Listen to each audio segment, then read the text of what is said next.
My hair looks flat because of the light. Hi, Ginger. Nice to see you. Welcome, Jessica. Mark from Berkeley. Have you been here before?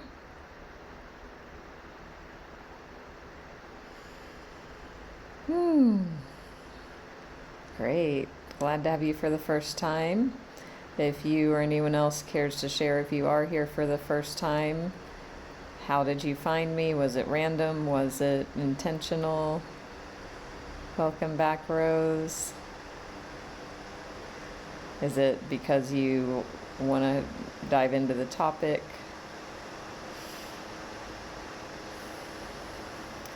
I'm noticing in my body there is a nervous system response happening. So giving voice to that. Welcome, Melissa from Florida. Glad you're here, first time. How is everyone else's nervous systems right now? Hi, Angela.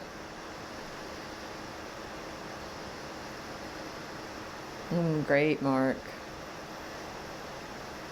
Ooh, yes. Co-regulation and self-regulation, both are good.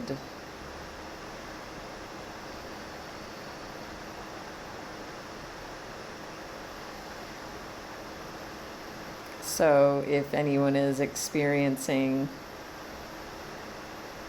any sort of spike in your nervous system or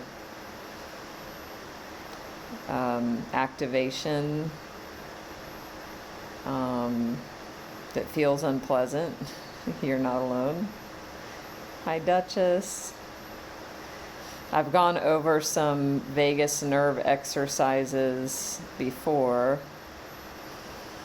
The simplest one, you can do it laying down or sitting up, but you just grab like this, and then you only turn your eyes to either side and you look as far to the side as you can, and you hold it for 30 seconds.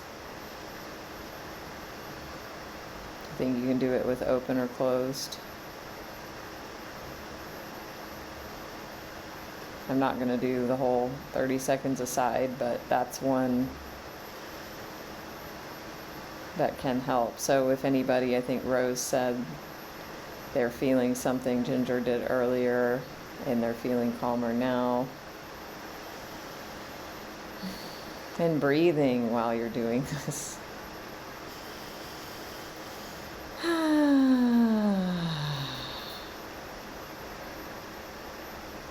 Ooh, awesome. Ooh, a sound bath changed your state. Amazing. The other one is the S. So you take your opposite hands.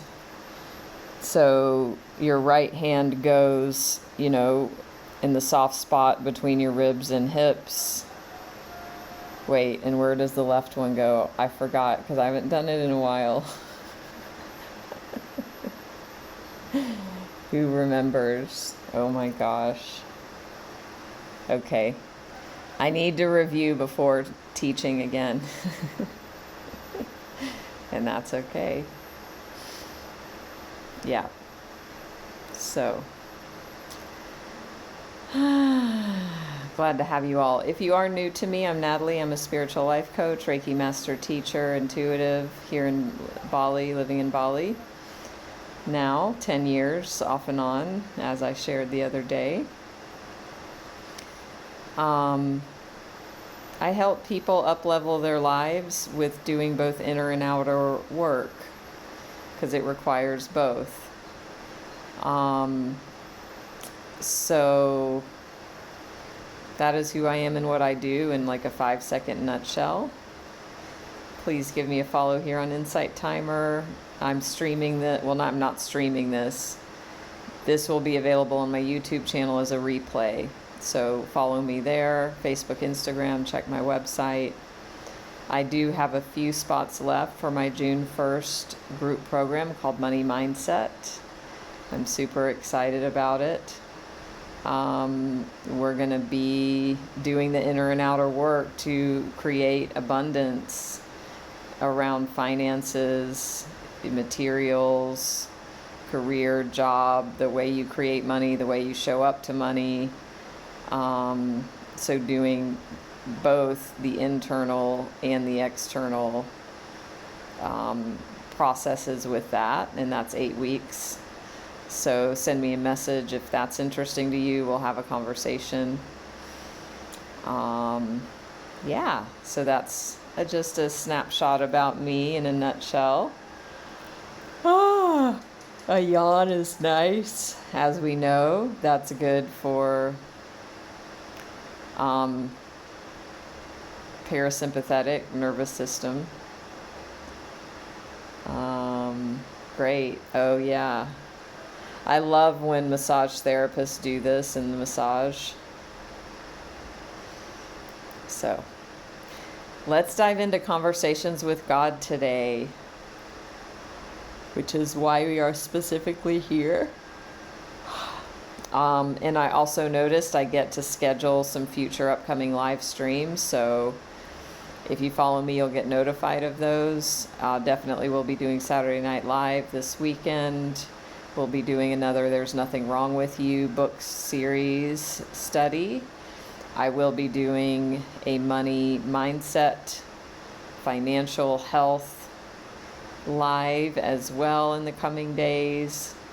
And we'll see what else wants to come through. So if anybody has suggestions for topics they've seen me cover or not seen me cover, let me know.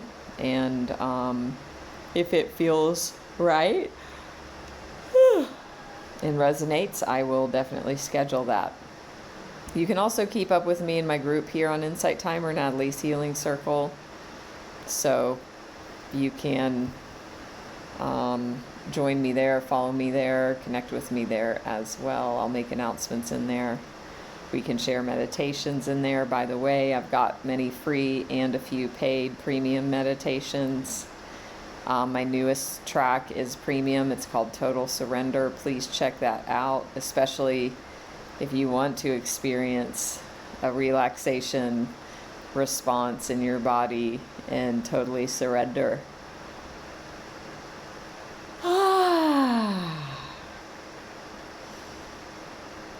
Great question, Duchess. So we will meet weekly for an hour, and then there will be practices and things to do in between. We will have a group that we will be meeting in. Community is a very important part of any sort of change that people make.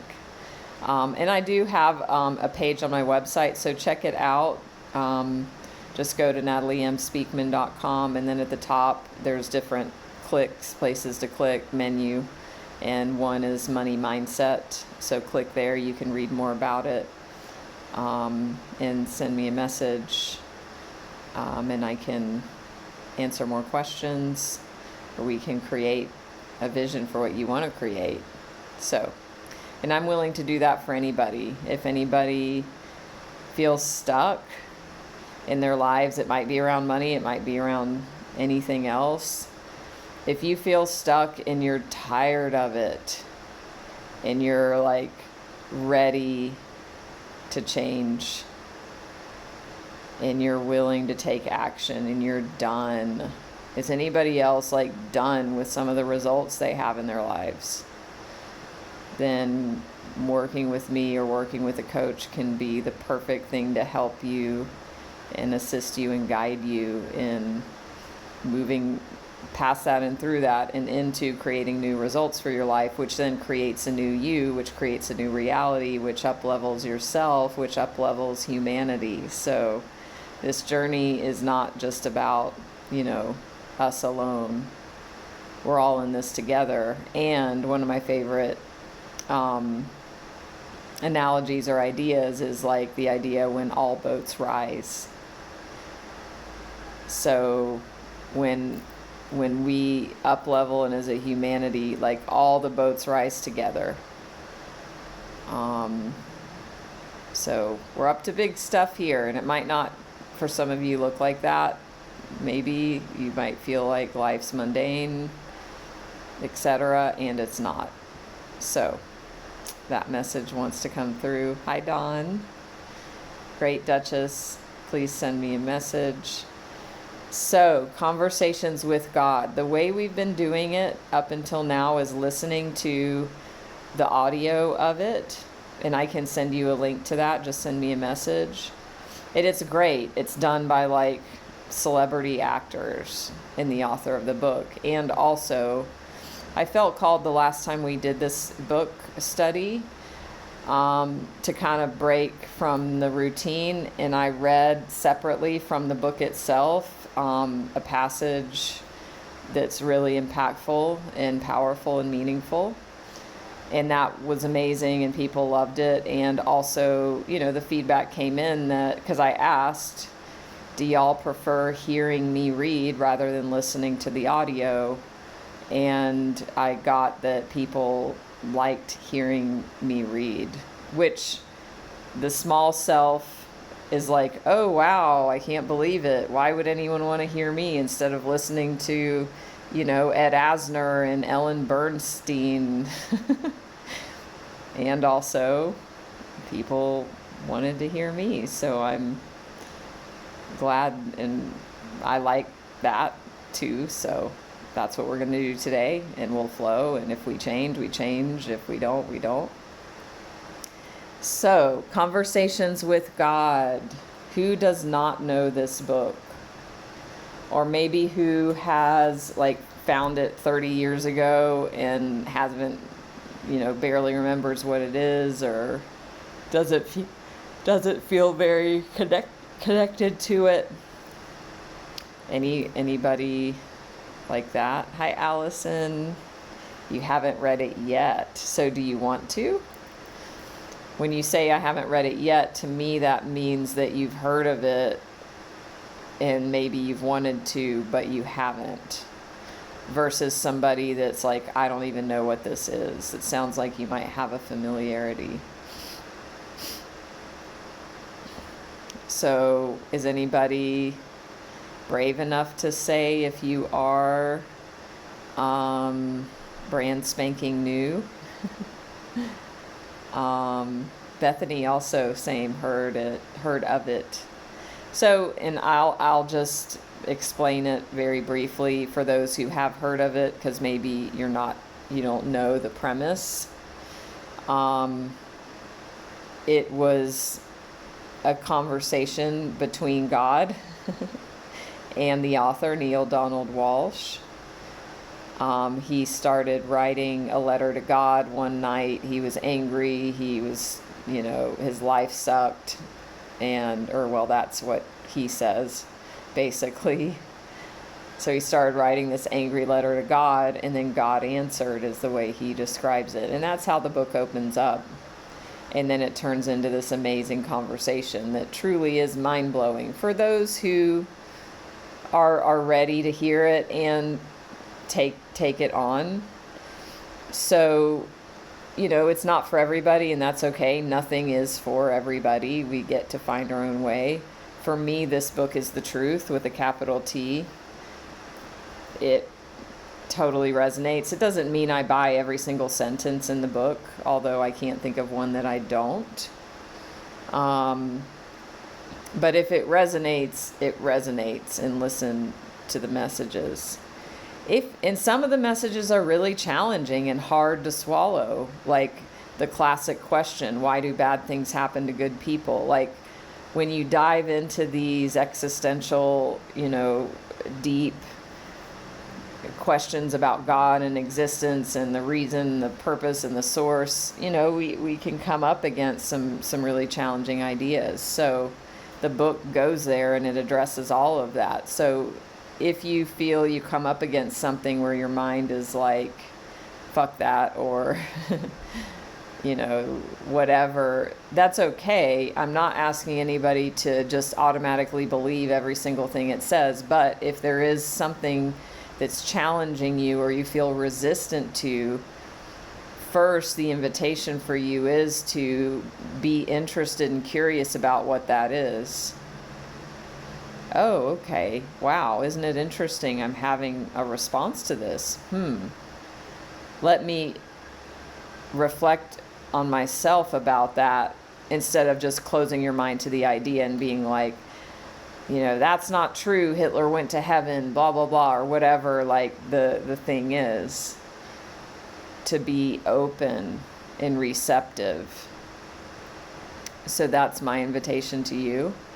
I'm so glad, Rose, that you found the book or rediscovered it through here, and now you're reading it and finding it amazing. So if you do have the book and want to follow along, and I actually got my own, of course, pink pen and highlighters. I have done a lot of underlining and stuff in here, but I thought, well, I'll probably want to make more. So if you have the book and you want to get it out, that's fine. If you don't, please don't feel any way about that. Just take this information in, listen, absorb, be curious, be open, reflect.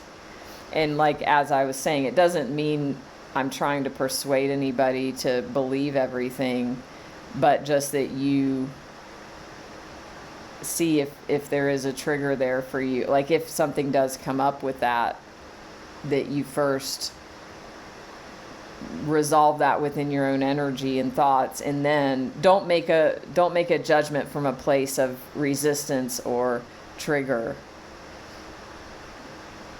Work with yourself, and then when that energy discharges, then be like, okay, now how do I feel any different about that information?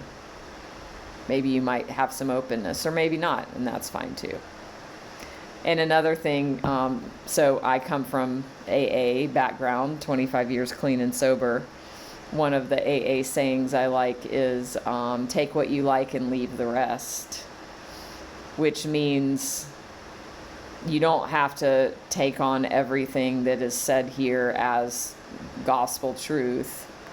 Take what you like, and if you don't like something after you work with that energy, then you can leave it. So, questions or comments? And we're going to start on page 82. So, what the book was talking about right before what I'm about to read is the author had asked, so this is in a format of a conversation. So I'll be reading both parts, of course, as the author and as God. And in the audio, God is voiced by a male and female both. So just so you know, it's genderless. But the author talks about death, the death of the body. And, if somebody gets sick, but then they have faith, and just going into like, okay, I'm going to read the last thing that he says before God goes on this long tangent on 79. It says, excuse me, but I have to interrupt you again here. This is the author. What about the person who is sick, but has the faith that will move mountains?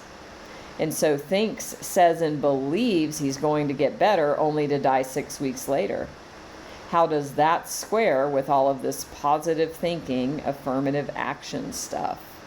So, big questions are asked in this book.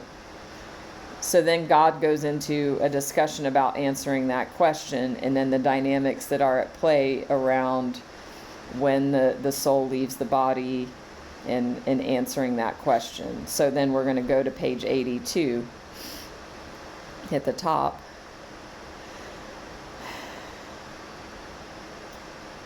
So the conversation evolves. So just trust and dive in here. The soul is very clear that its purpose is evolution. That is its sole purpose and its sole purpose. It's not concerned with the achievements of the body or the development of the mind. These are meaningless to the soul. The soul is also clear that there's no great tragedy involved in leaving the body.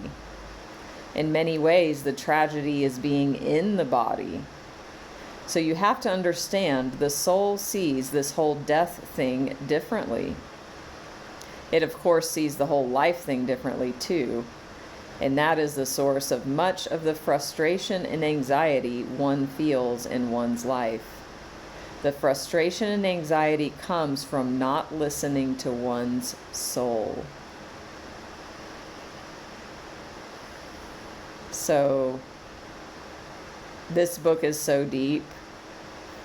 You know, we could have a discussion for the rest of this live stream on that passage, right? So please share for you if you choose to. If you have comments, if you have ideas, if you have challenges, if you have insights, if you have identifications, if you have questions, because that contributes to the dynamicness of this space, and you know, it will be a richer experience when we bring in our ideas.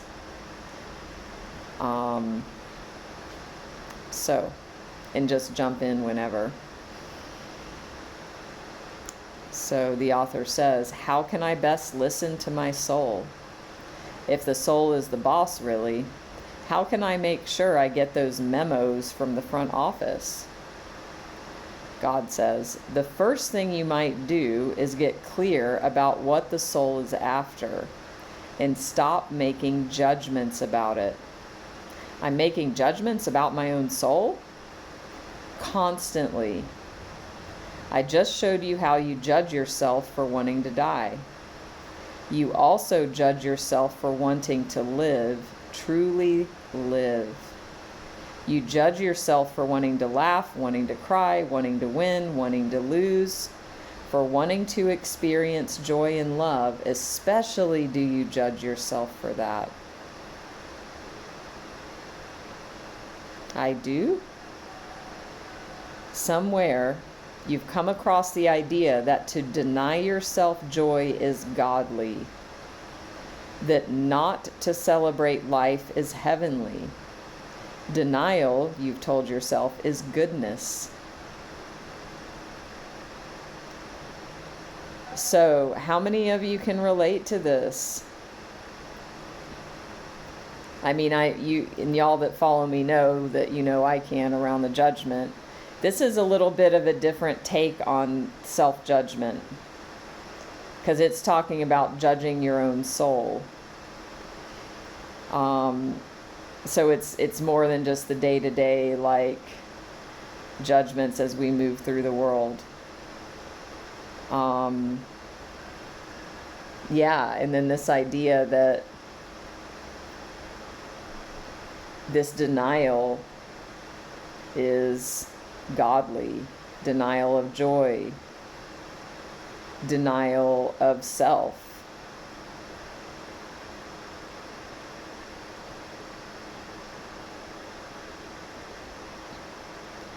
So he continues, are you saying it is bad? It is neither good nor bad. It is simply denial. If you feel good after denying yourself, then in your world, that's goodness. If you feel bad, then it's badness. Most of the time, you can't decide. You deny yourself this or that because you tell yourself you're supposed to. Then you say that was a good thing to do, but wonder why you don't feel good. And so the first thing to do is stop making these judgments against yourself. Learn what is the soul's desire and go with that. Go with the soul. How many of you are going with your soul and how many of you feel you're not? Like where like the majority of time, because we're always changing. Where are you going with or against your soul's desire?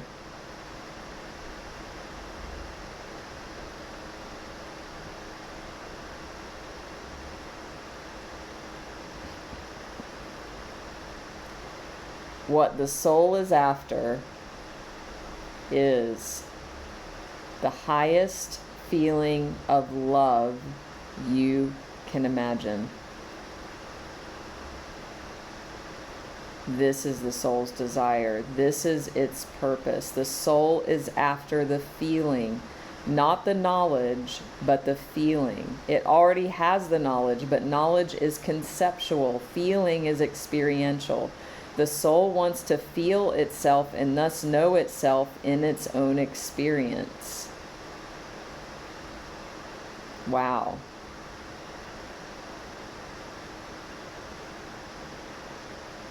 The soul doesn't care about the intellect or the body. The soul cares about the desire of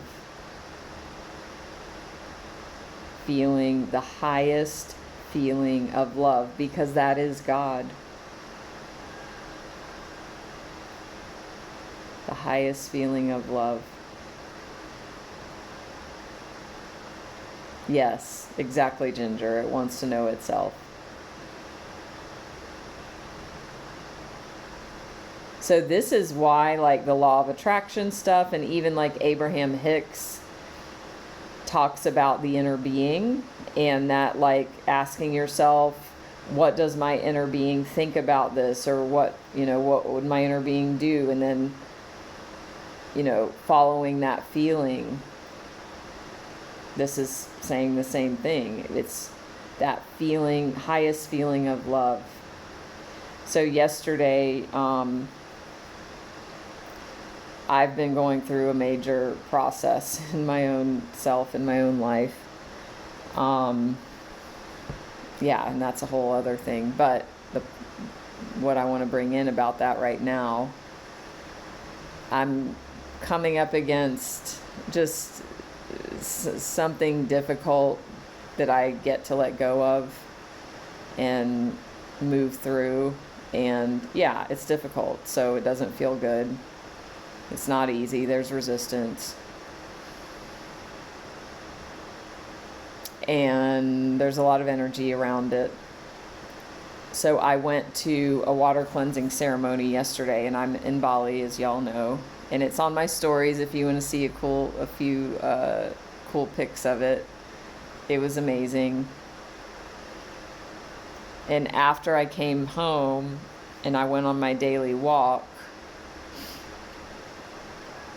I was so clear and clean, and just my energy was balanced, my energy was clear, my mind was quiet, my mind was right about the situation again. I mean, it was a miracle, it was a shift in perception. And I was feeling love. I was feeling like I'm walking down this busy street. I'm singing because I love singing. I'm walking fast. There's a million motorbikes everywhere here, and cars and traffic. And, the people on the bikes can hear me singing, and they're looking at me, and I'm just smiling. And like, the thing that I was upset about, it didn't even really matter anymore. The energy around it was like 5% instead of 95%. Because I was feeling love. I was feeling connection. I was feeling presence. My soul, I was connected to that highest feeling of love. So I was in alignment with my soul's desire at that time. And it didn't matter about the thing. And actually that thing, the reason why I want it, and I'll say this pretty much for everything, the reason why we want all of these things is because we want to feel that way. And so I created a way to feel that love. And then it didn't matter so much about, that situation. Yeah, it's a miracle, Ginger, as you well know. A miracle is a shift in perception. Nothing happened outside. I mean, as far as like I didn't get what I wanted and what the mind was saying it wanted. I didn't get that, but I had a shift in perception, a shift in my energy, and then suddenly, I saw the whole thing differently.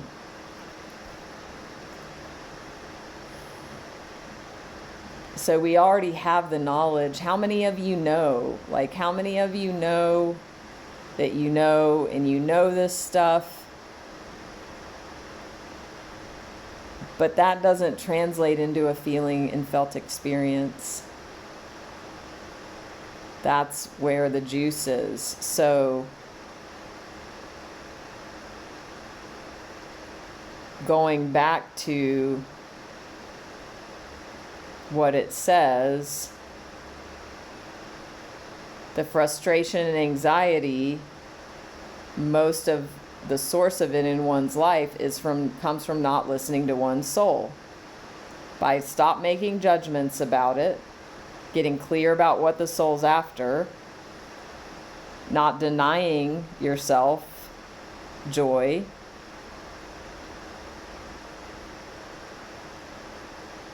so stop making the judgments, learn what is the soul's desire and go with that. The highest feeling of love you can imagine. This is the soul's desire. This is its purpose. The soul is after the feeling, the vibration, the energy. Yes, Rose, exactly. So if we think about falling in love, we are using that container and that experience and that person to create and access this feeling, a highest feeling of love you can imagine, or on the way there. So this other person is just a messenger or a mirror or a portal, and it's a co-creation. But the problem comes, and we're going to get to this later in the book, and this is what I read last time. So if you want to hear about what this book says about relationships and romance and all that stuff, go to my YouTube. I have a playlist, Conversations with God live streams. Listen to the last one, and you can go straight to the teaching on that. Because it basically says love is need fulfillment.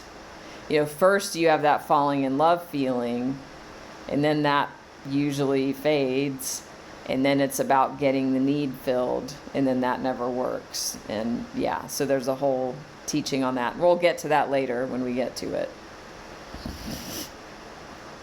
But yes, so the goal is, or the invitation is,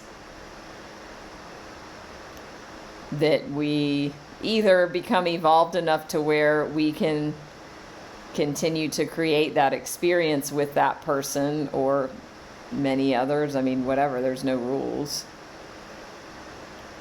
Or that we don't need to find that other person to have that feeling and that felt experience.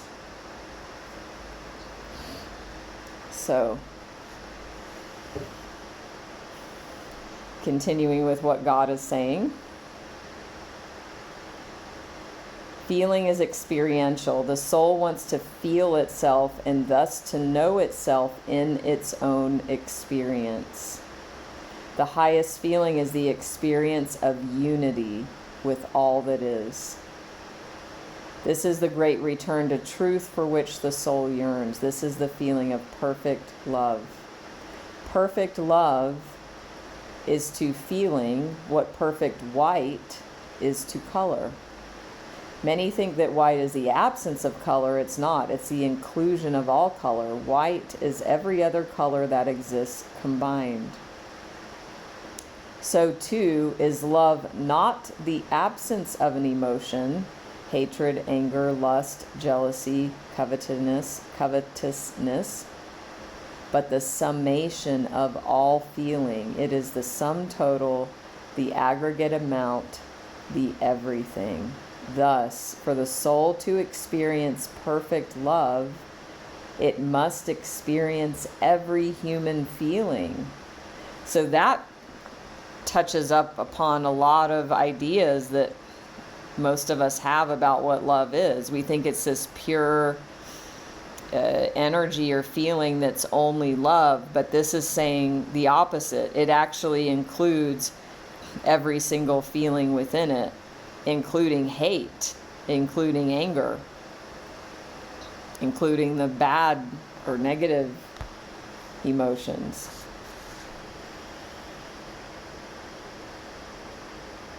How can I have compassion on that which I don't understand? How can I forgive in another that which I've never experienced in myself? So we see both the simplicity and the awesome magnitude of the soul's journey. We understand at last what it is up to.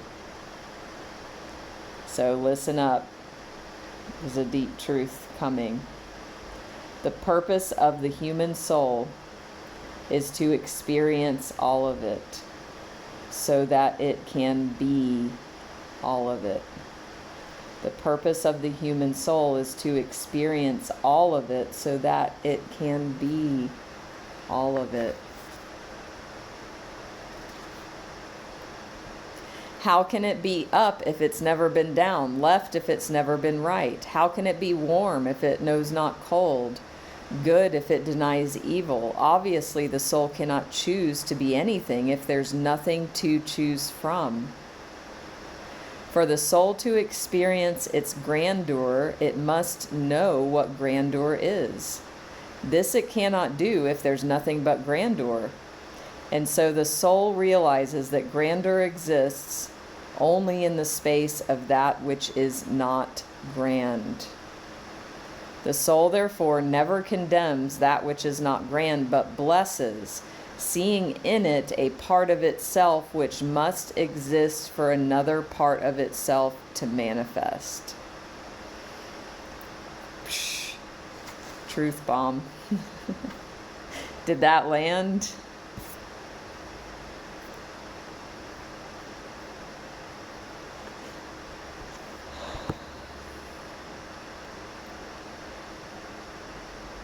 I will, Ginger. Thank you for requesting that, because you're saying what other people are thinking. Yeah, mind-blowing. The purpose of the human... So it went back to what love is. Love is not the absence of other feelings, but the summation of all. Just like white is all the colors, not the absence of them.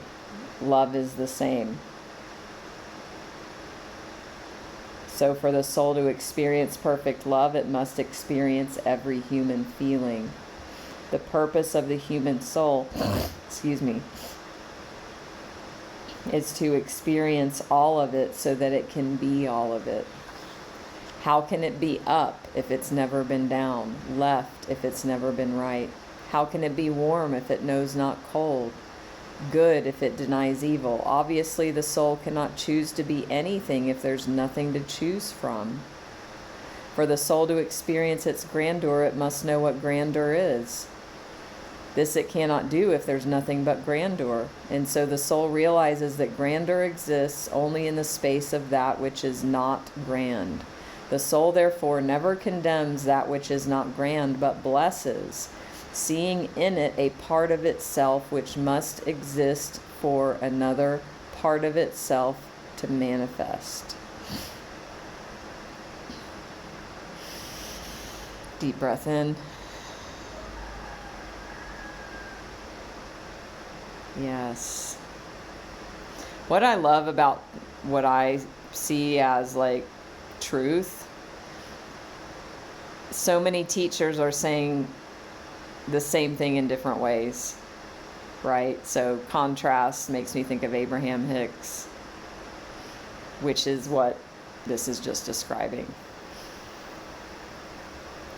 And earlier in the book, so if that idea is really compelling to you and you're just catching this, and don't worry if you're just joining now and you don't know anything, just take this in because you're hearing it for a reason.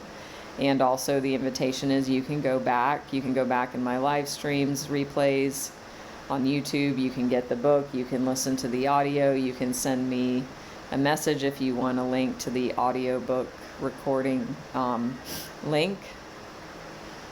But in the beginning of the book, earlier on, it references what I just read, and the fact of how and why the universe exists is that God was one absolute field. It was only that, so it could not experience itself because it was only one thing. So it chose to separate itself. And so in that separation, it could then experience what it is and is not. And that, I mean, do you hear the common theme in just what we just read there about the soul?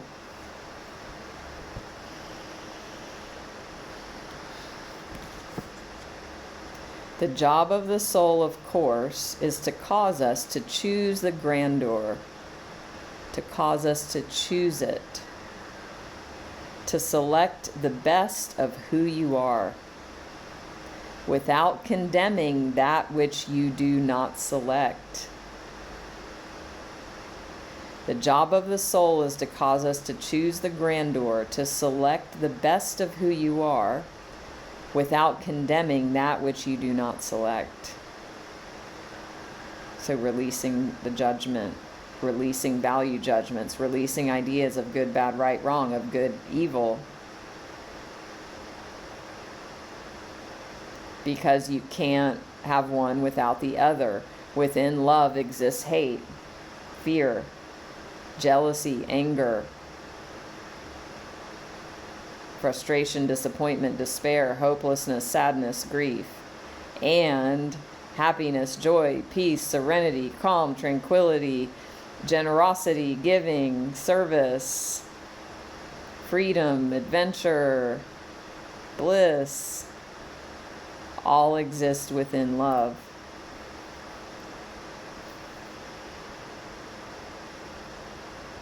Great, Duchess. This is a big task, taking many lifetimes, for you are wont to rush to judgment, to call a thing wrong or bad or not enough, rather than to bless what you do not choose. So yesterday in this powerful water cleansing ceremony that I did,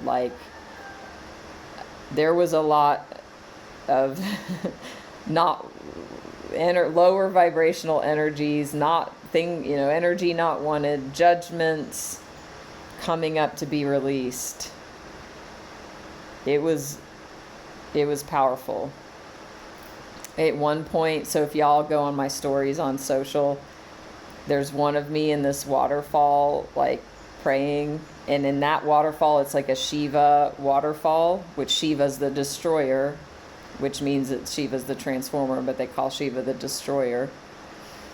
And in that waterfall, you're supposed to scream as loud as you can.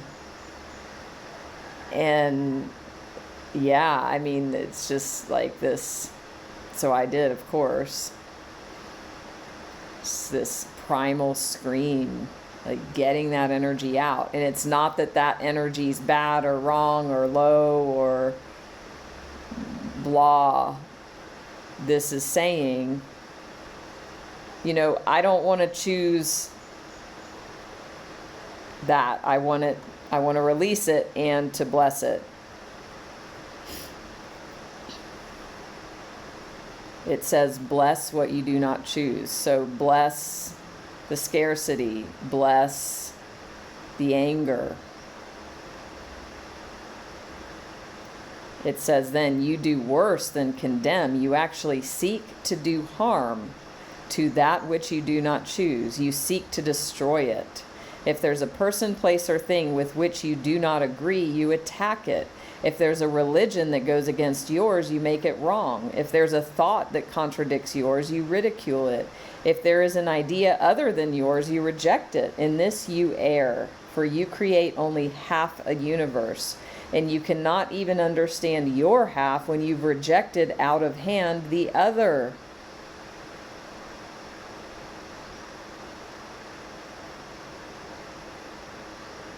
Oh, yeah. Yeah, that also was so in my story. So there's this cave underneath this tree and 700 years old, and they call it grandmother tree. It's like nature spirits.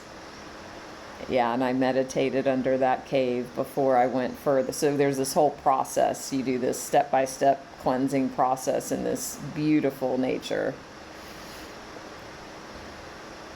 So, how many of you have done what this paragraph said? If there's a person or place or thing that you don't agree with, you attack it. If there's a religion that goes against yours, you make it wrong. If there's a thought that contradicts yours, you ridicule it. If there's an idea other than yours, you reject it. And in this you err, for you create only half a universe, and you cannot even understand your half when you've rejected out of hand the other. So it's like contempt prior to investigation.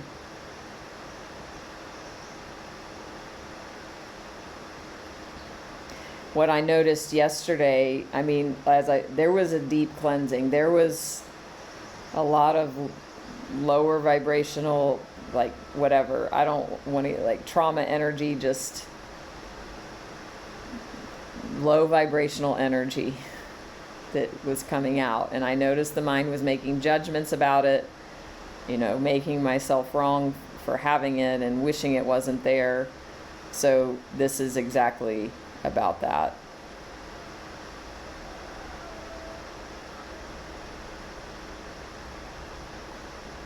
And that's okay. Again, I get to not judge myself for the way I showed up. And I see, and there's a noticing.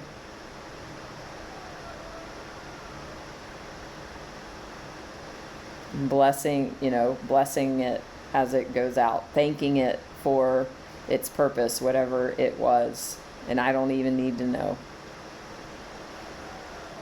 Instead, I was like resisting it, not wanting it to be there, being glad that it's gone, but then questioning and judging, why is that all here? Making up stories, typical human stuff.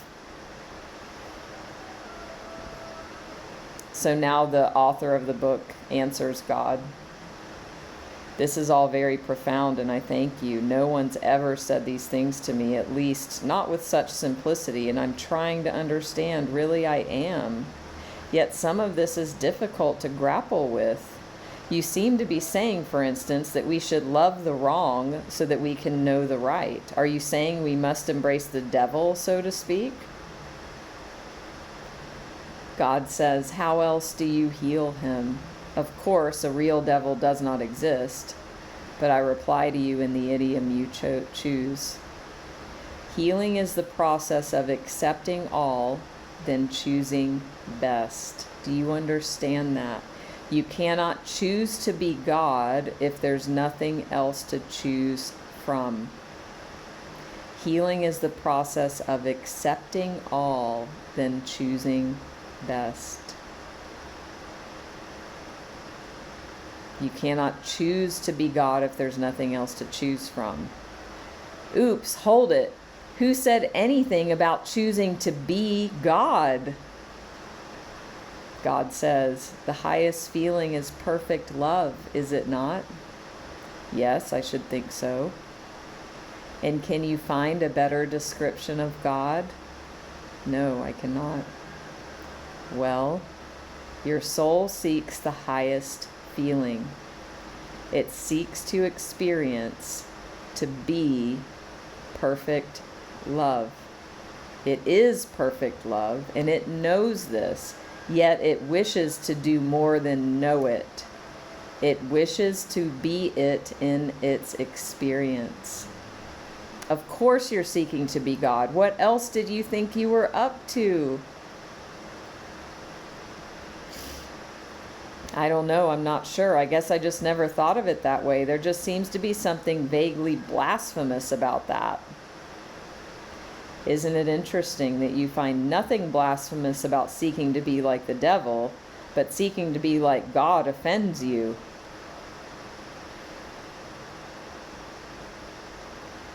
So, bigger and bigger truth bombs dropping, y'all.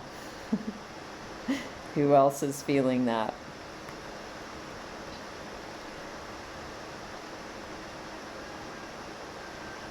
So I'm going to read a bit of that again because it's so deep and profound. Healing is the process of accepting all and choosing best. You cannot choose to be God if there's nothing else to choose from, which goes back to the analogy I gave earlier about how this all started. There was just one field, God, and then it wanted to experience itself, and it separated into all that is not. The highest feeling is perfect love, is it not? And can you find a better description of God? Your soul seeks the highest feeling. We said that earlier. It seeks to experience, to be perfect love. It is perfect love, and it knows this. It knows this. Yet, it wishes to do more than know it. It wishes to be it in its experience. So even yesterday when I had that shift and went on the walk, and it was like that issue didn't bother me like it did. Because I was feeling perfect love and connection to God, to Source, to Soul.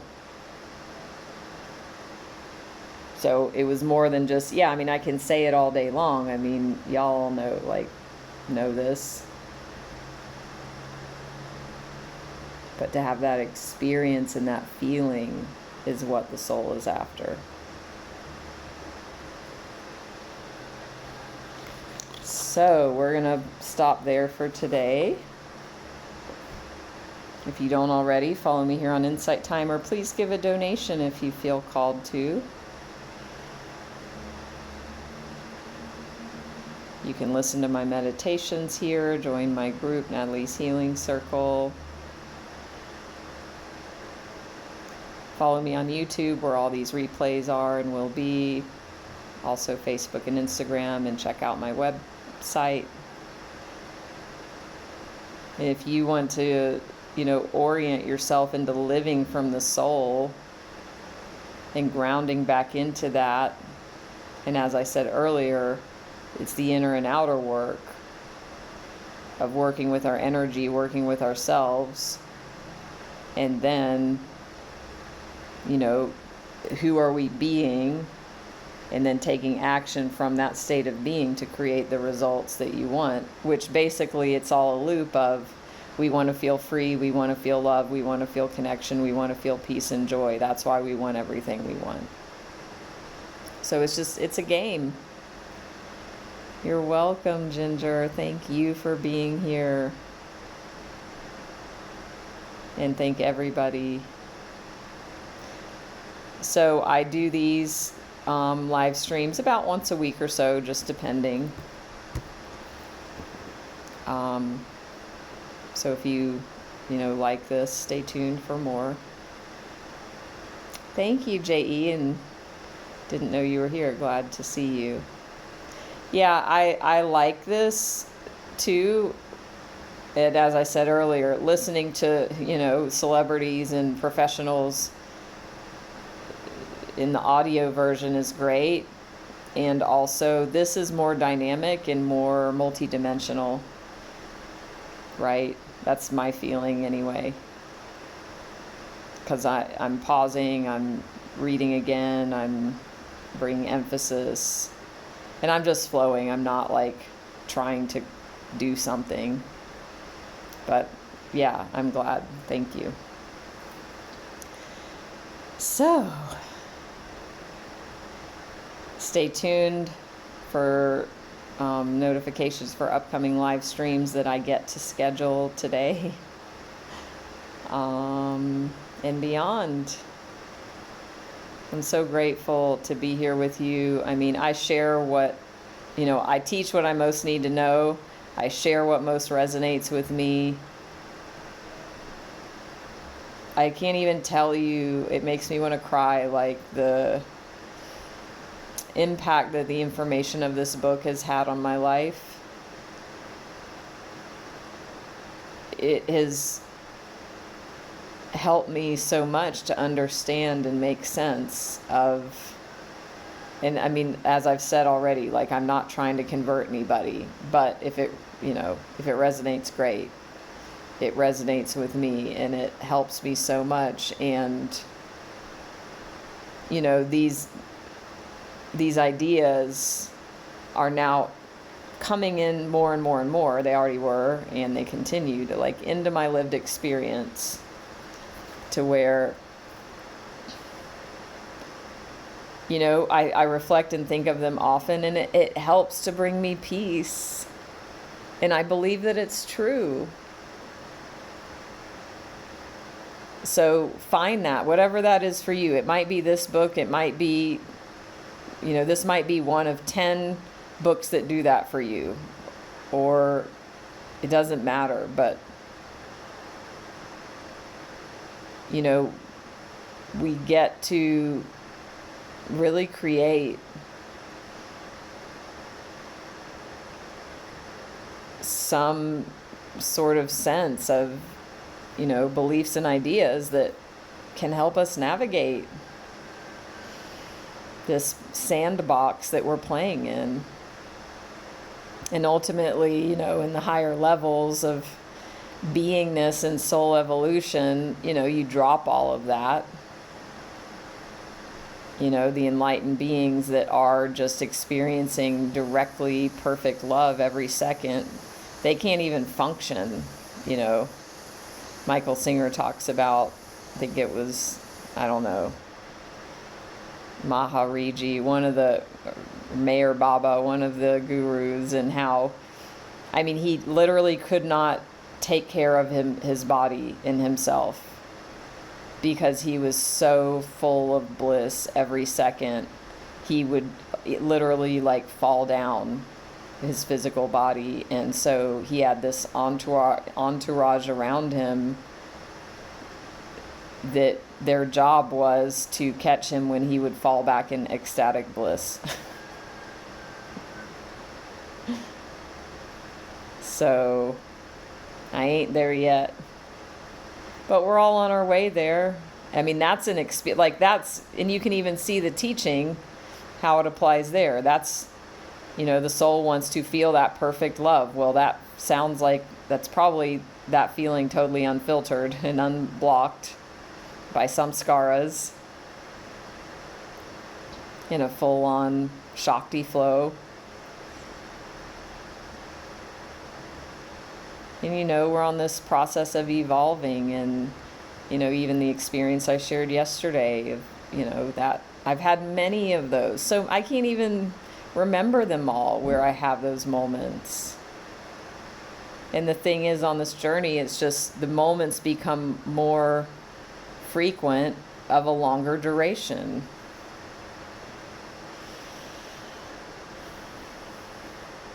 So 88 people here. Woo woo. I found out too with this Balinese healer that I saw, he does numerology and palm reading.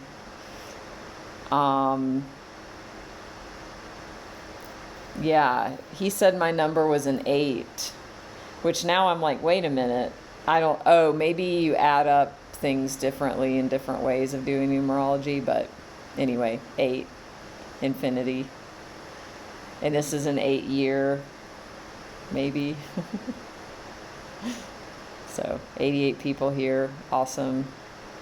Thank you, Insight Timer.